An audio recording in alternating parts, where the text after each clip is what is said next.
Well, we are back at it once again, everyone, to talk about Smackdown, and I honestly don't know what to say. I mean, there just wasn't a lot to talk about. You know, the hacker made his presence felt. I think there's a lot to talk about in that. Dana Brooke and Carmella, you know, they had some things to say, which I'm thinking it's going to lead to like a turn for either one of them. Sasha and Bayley losing again, you know. Like, when was the last time they won a match? Especially Sasha. But I guess it made, like I said, but at the end of the day, it made sense for them to lose, I guess. On the go-home show. Because if they won on the go-home show, then that would mean Tamina would be our next SmackDown Women's Champion. But either way, let's just quickly go over some of the stuff. We started off with Sonya Deville beating Mandy Rose. I kind of expected this, to be honest. I kind of expected this because it was just blatantly obvious that Sonya was going to beat Mandy, because I just felt like they were just going to make all those Sonya fans happy and give her the victory. Because if they had Mandy win, all those little Sonya fans would be crying that WWE would rather push their blonde girl than rather a lesbian. I don't have a problem with Sonya Deville being a lesbian, but seriously, I don't care. Just because I like Mandy Rose more than Sonya doesn't mean I have to be bashed on the internet or whatever.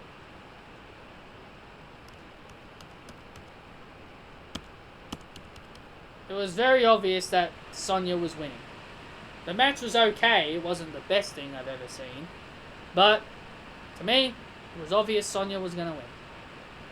Miz and Morrison, hey hey ho ho, and the Forgotten Bums, hey hey ho ho, versus the New Day, hey hey ho ho, and the Lucha Bum Party, hey hey ho ho, in an 8-man tag. And I tell you, what a boring match. What a boring tag team match this was. And I just really don't care. This is why I don't really care about tag team wrestling.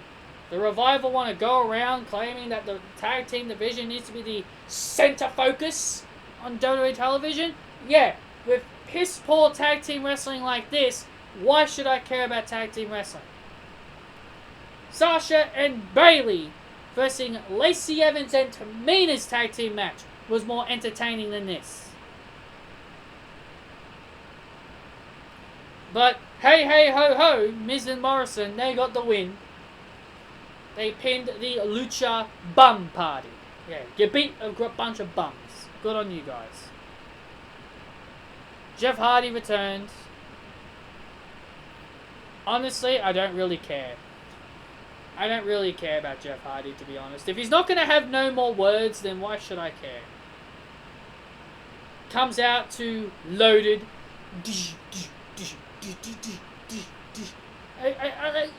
Here's the thing. I don't know why people are getting their hopes up that they'd hear no more words. I had a feeling it was going to be that same old theme. Don't know why people get their hopes up. I don't know why people get their hopes up, but they do. They just get their hopes up. But whatever.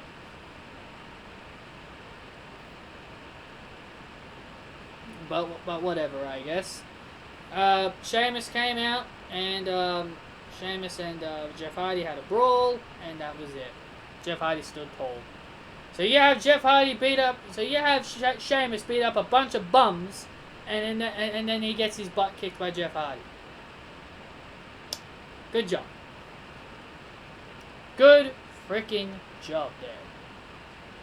I know Jeff Hardy needed to make a strong return, but don't care.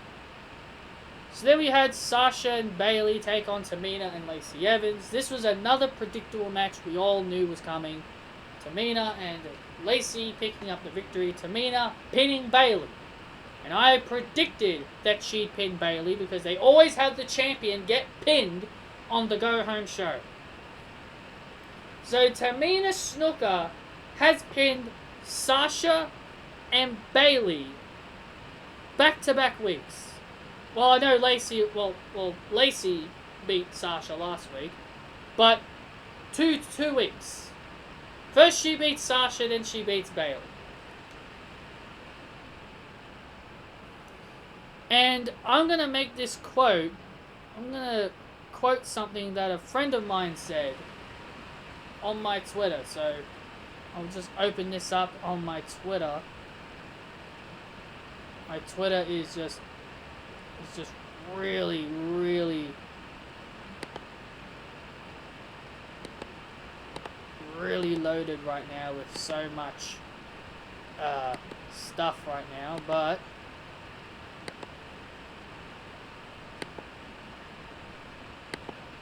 he said this. One of my friends said this, and I responded to him, and even though I think Tamina Snuka's a bum and she's not a good wrestler, but this is what my friend on Twitter said, and I quote: "Tamina is actually making the best of this feud, something Lacey has never done, despite being handed title match after title match for the last year. 3 title matches versus Becky, flopped last year, and the title match versus Bayley, flopped too." And I responded to him, and he went on to say, it kind of is. But Lacey has flopped for a year straight now. How many times can she be in the title picture without having a single good match? Tamina Snuka may be a bum. Tamina Snuka may be a bad wrestler. She may be a bum. But Tamina Snuka has actually been putting on some decent matches, better than Lacey Evans. You can tell Tamina Snuka has looked really strong, and Tamina looks like she's actually having a good time. Lacey Evans, on the other hand, sucks. If Becky Lynch, here's the truth. If Becky Lynch, Charlotte, Bayley, Natalya, and Sasha Banks can't take Lacey to a good match, then Lacey Evans sucks! 5 of the best wrestlers on this roster cannot carry this woman to a good match. I used to think Lacey had potential, especially as a babyface. I used to think she had a lot of potential, but now I look at her, I'm like, Jesus Christ, this bitch can't barely even wrestle. Even Dana Brooke can wrestle better than Lacey Evans. If you threw Dana Brooke in the match with Sasha Banks, Dana Brooke would have a better performance. If you put Dana Brooke in a feud with Sasha and Bayley, Dana Brooke would have a better showing in that feud than Lacey Evans. Lacey Evans is garbage. When are people going to understand that this bitch is awful? I can't believe that there are people out there that actually like Lacey. She's awful. She's so goddamn awful. Good grief. If Tamina Snuka can put on a decent... If Bayley and Sasha can put Tamina over and put her in a decent match, then it just shows you that Lacey Evans is just downright shit. Downright shit. That's all she is.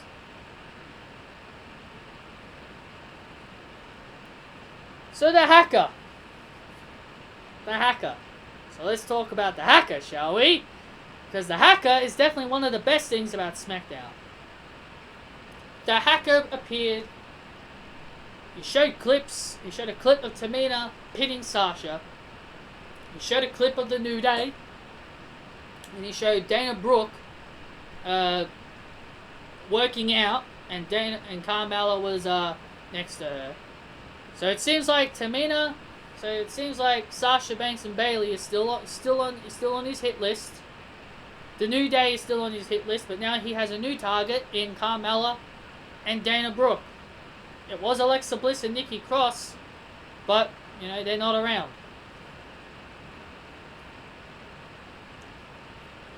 How's that defending our titles every week going there, Alexa and Nikki?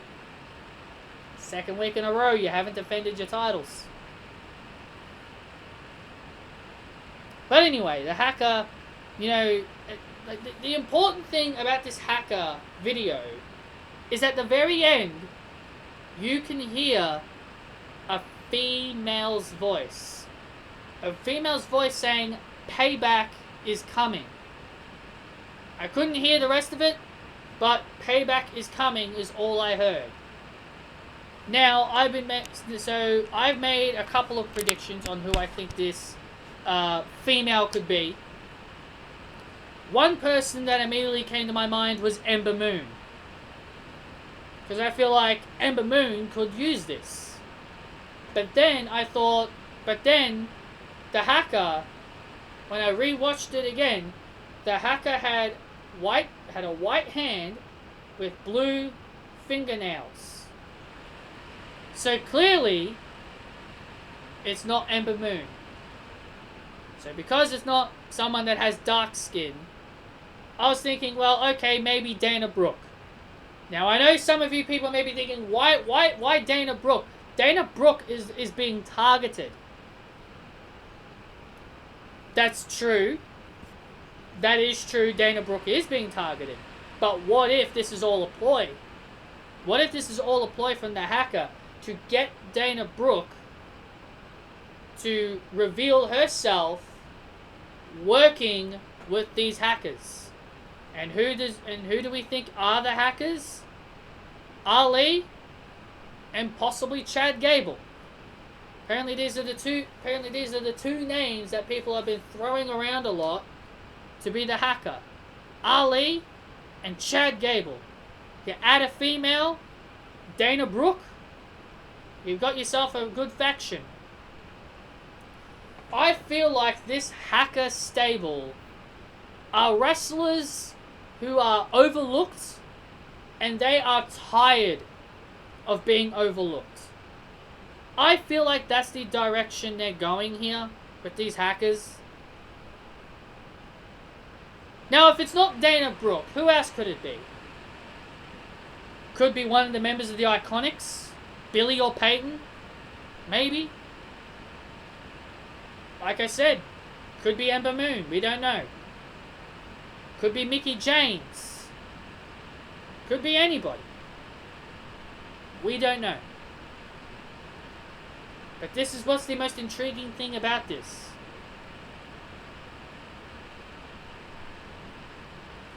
This is the most intriguing thing about this. We don't know anything. We all guess. But in the end, when everything is revealed, it will all come together. And that is what will make things, and that it will make it exciting. So, we may not know who the hacker is, but people are saying the hacker is going to reveal himself at Money in the Bank. Will he reveal himself? Who knows? Maybe he's just saying it to tease us. For some reason, people think the hacker is CM Punk. Because the hacker showed up on WWE Backstage, people think it's CM Punk, and the female is AJ Lee.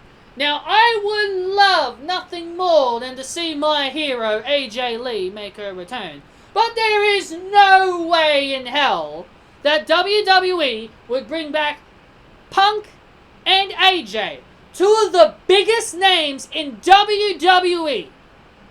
Not in history, but two of the biggest names. There is no way in hell WWE is going to bring back two of their biggest names from their company's history, and they're just going to put them in a role of hackers with no people in the audience. No way. They would only bring back Punk and AJ when there's a sea of millions of people, and then they'll get a big, massive pop.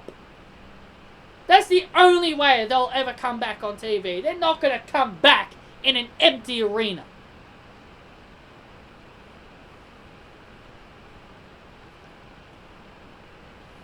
No way. No way it's them. That's why I think it's Ali and Chad Gable. The female, do I still think it's Dana Brooke? I would like it to be Dana Brooke, but I think it could be Ember Moon. Dana Brooke and Ember Moon are the two names that I'm tossing up between as the female hacker. Anyway, the main event was King Corbin, Nakamura, and Cesaro versus Otis, who was the mystery partner. Well, not really a mystery, because Bryan and Gulak approached him. Otis, Bryan, and Gulak. And King Corbin's team got the win. And King Corbin stood tall at the very end with the Money in the Bank briefcase in his hand. Now, whenever WWE do something like that, when WWE do something like that, that normally means the person that ends up holding the briefcase at the end of the show is not winning. So this now confirms that King Corbin is not winning. I think it's going to be AJ Styles. I think AJ Styles is going to win the briefcase. Or they shock us and they give it to Aleister Black.